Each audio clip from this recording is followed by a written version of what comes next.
Moisturiser apply ചെയ്താൽ നിങ്ങളുടെ skin ആകെ നെയ് പുരട്ടിയതുപോലെ ആകുന്നുണ്ടോ? ഞാൻ ഡോക്ടർ തൻസിഹ, തത്വ കോസ്മെറ്റോളജി ക്ലിനിക്, പെരുമ്പാവൂർ.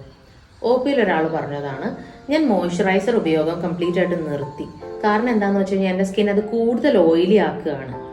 അവിടെ മോയ്സ്ചറൈസിങ് അല്ല പ്രശ്നം, അവർ യൂസ് ചെയ്ത പ്രൊഡക്റ്റ് ആണ്. ഷൈൻ ഇല്ലാതെ മോയ്സ്ചറൈസ് ചെയ്യാനായിട്ട് എപ്പോഴും ജെൽ ബേസ്ഡോ അല്ലെങ്കിൽ വാട്ടർ ബേസ്ഡ് ആയിട്ടുള്ള മോയ്സ്ചറൈസേഴ്സ് തന്നെ ചൂസ് ചെയ്യാൻ നോക്കുക.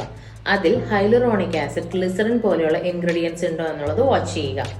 പീ സൈസ്ഡ് എമൗണ്ട് അപ്ലൈ ചെയ്യുക, അതായത് ചെറിയ ക്വാണ്ടിറ്റിയിൽ പ്രോഡക്റ്റ് അപ്ലൈ ചെയ്യുക. അപ്ലൈ ചെയ്ത് 10 മിനിറ്റിന് ശേഷം എക്സസ് പ്രോഡക്റ്റ് ഉണ്ടെങ്കിൽ തന്നെ അത് നമ്മൾ ഒപ്പിയെടുക്കേണ്ടതാണ്. കോക്കനട്ട് ഓയിൽ പോലെയുള്ള ഹെവി ഓയിൽസ് ഫേസിൽ സ്ട്രിക്റ്റ് ആയിട്ടും അവോയ്ഡ് ചെയ്യേണ്ടതാണ്.